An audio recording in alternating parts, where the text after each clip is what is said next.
The rates of being in remission and being in control of your cancer, a lot higher chance of that if you catch a cancerous process in the early stages, so stage 1 or 2. So do not let these symptoms freak you out, or these signs that there's something going on in the body scare you. It's more important to make sure that it's not cancer and to have a biopsy if needed, to do the extra lab work, the extra imaging, and just to have a peace of mind.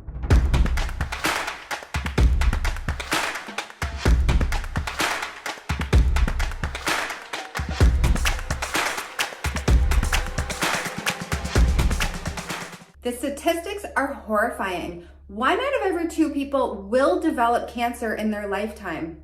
And you may not know this, but we all have cancer cells floating around our system at any given time. And it's up to our immune system to be able to recognize this and destroy these cells on an ongoing basis. In this short video, I'm going to be talking about the top 10 signs and symptoms that you need to know whether it is cancer or not. Hi, my name is Dr. Lori. I'm a naturopathic doctor and best-selling author of the book Live Longer and Stronger with Breast Cancer and Cancer Doesn't Own You. All right, let's just dive right in. The first, I'd say most misdiagnosed cancer is ovarian cancer. And the reason why this gets bypassed by your general doctors or even by yourself not thinking it's a big deal is because the only symptom that could present is flatulence or gas. So if you're experiencing any abdominal pain or additional gases where you just can't explain it, like no change in diet, no extra stressors, and you have a pain in your lower abdomen for over 2 weeks, this is absolutely something that you need to check out. I've had 3 women come into my clinic in the past 2 weeks who were told that they were ignored by their doctors for months and told just to go home, take a laxative, maybe lay off the beans, and given very generalized feedback because they thought it was just some sort of digestive concern. So if you are experiencing this and it's creating pain and it's affecting your quality of life, absolutely go check it out because that could be something as far as early sign and symptom of ovarian cancer. Number 2 is finding a lump anywhere on your body. So for men and women doing regular breast exams, if you feel a lump that hasn't been there before, or even on positional change, you find the lump and you feel it's still there, if you notice that it goes away on positional change, it's likely just a lymph node. But you look at breast tissue, it's completely a network of lymphatic tissue running throughout the entire breast. So every single month, it's important to gauge, is this a lump that has been there for years, whether it's fibrotic tissue or whether it's from nursing and you know that the milk ducts are enlarged. I want you to feel every single month if it's still there, if it's changing, and you'll also be able to monitor for development of extra tissue that could be cancerous. So if you feel any lump that is new or it feels strange to the system, then absolutely need to go get that checked out. You can ask your doctor for an ultrasound. Having mammograms can be more radiation to the system, but I know that is a common practice. But try to go for the least invasive way of monitoring as possible.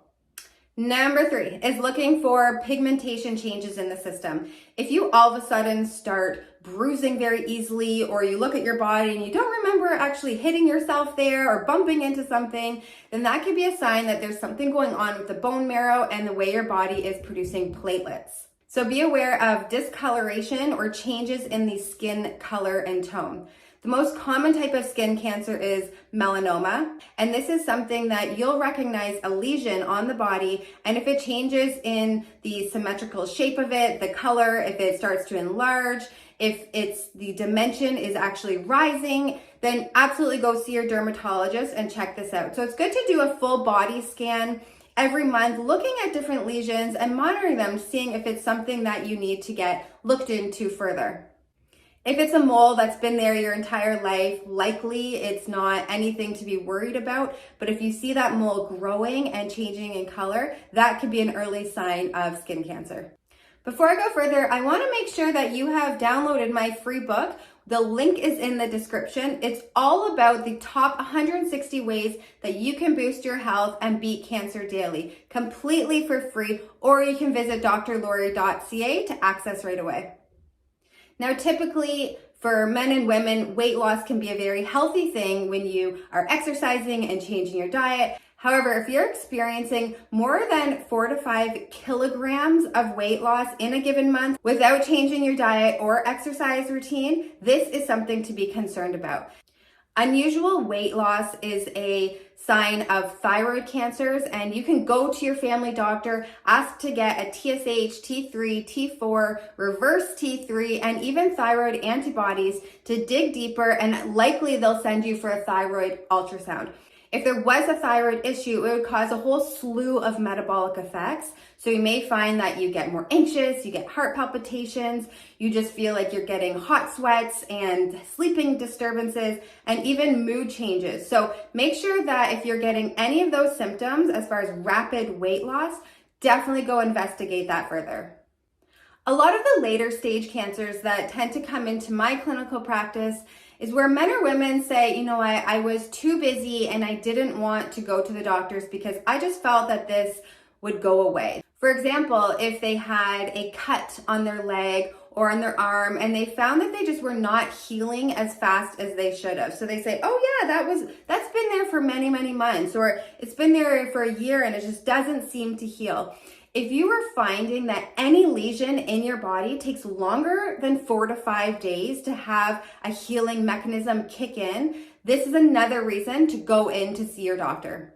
Likely they will perform a screening of your blood work and just to see what is going on with your immune system. Why is it not recruiting those cells to help with the healing process? And what is being distracted? With cancer, your white blood cells can be affected and affect how that healing process happens. Change in urination. If you see a color change, and I'm not talking about when you take B vitamins, the bright yellow that will show up, but if you get more of a musty color or a sour smelling to your urine, the flow is changing where you're noticing it doesn't have the same strength, or if there's even an interruption in the urine flow. So you can go and then it stops and then you find like just the flow of it has completely changed. Even if you're going to the washroom and you feel like there should be so much there, but there's actually not a lot that comes out, and the presence of foam or blood are the top reasons that you need to go get this investigated. In my own clinical practice, I run urine samples so we can rule out if it's a bacterial infection. Then we can prescribe more natural antibiotics and natural things to help heal, whether it's from kidney or bladder or ureter. But if you do not have a bacterial infection and they still having the presence of blood or any of those other symptoms, absolutely go get that checked out. Experiencing bone pain is the next top sign and symptom that there could be a cancer growing. If you're feeling pain, especially when there's pressure on the joint or even at rest, and you've been ruled out for arthritis, you've had bone scans and there's not an arthritic condition there, then bone cancer may be on the lookout. Another symptom of a cancer growing in the bone is if you fracture easily. So there wasn't a major trauma and you fractured a part of the bone, then we know that there's weakening in the area, and if there's a tumor growing there, you are much more likely to fracture. Now, I know bone pain is very common if you're going through cancer treatments already. Also, if you're on any aromatase inhibitors or hormonal therapies, it's very common to experience this bone pain. So do not be freaked out listening to this thinking that the cancer has metastasized to the bone. You definitely want to get imaging done to make sure that's not the case. But also you can ask your doctor for a blood panel called LDH. So lactate dehydrogenase. You can get a breakdown of all the isoenzymes to know, is there a cellular metabolic breakdown issue happening in the bone?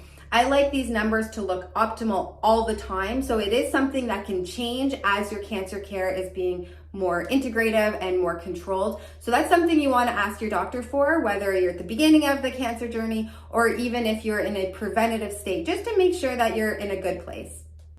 Itchy and irritated skin. If you're seeing redness, tightness, it's inflamed and irritated in a certain area of your body and it doesn't seem to be going away, so over a week, over 2 weeks, then this is something that you want to be looking into further, because cancer cells, when there's an immune response, it sends white blood cells to the area to help with inflammation and to help with healing. So if you're noticing that you're getting a red rash or an inflammatory response that's not from allergies and you don't have other systemic symptoms like runny nose or itchy eyes, and you don't feel more tired because of its allergy season, you want to make sure to look at that. Your body is so intelligent that when there's a cancerous area, your white blood cells will mobilize to that area wherever there is a cancerous growth. So if you're seeing a rash, redness, the itchiness, the tightness of skin that doesn't seem to be going away, this is another symptom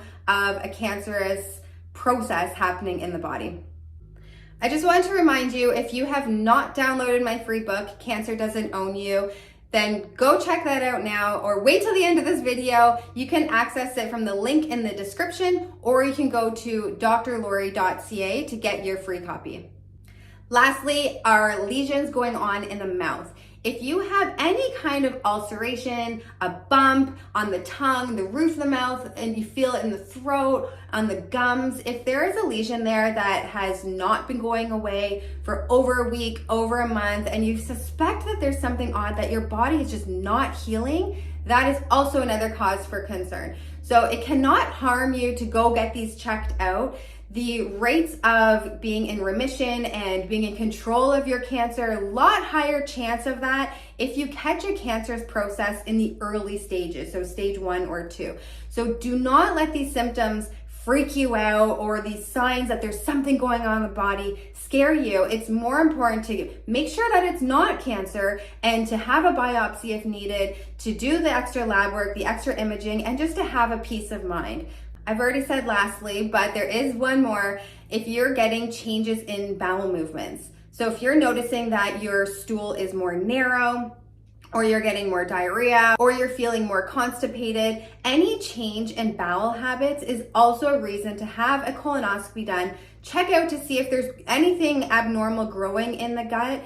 If you have a cancerous lesion, then the lumen of the colon may be more narrowed, so you will get a thinner stool, and that will also disrupt the pattern of your bowel movements. So having a stool test, ruling out, making sure that there's no blood in the bowel movements.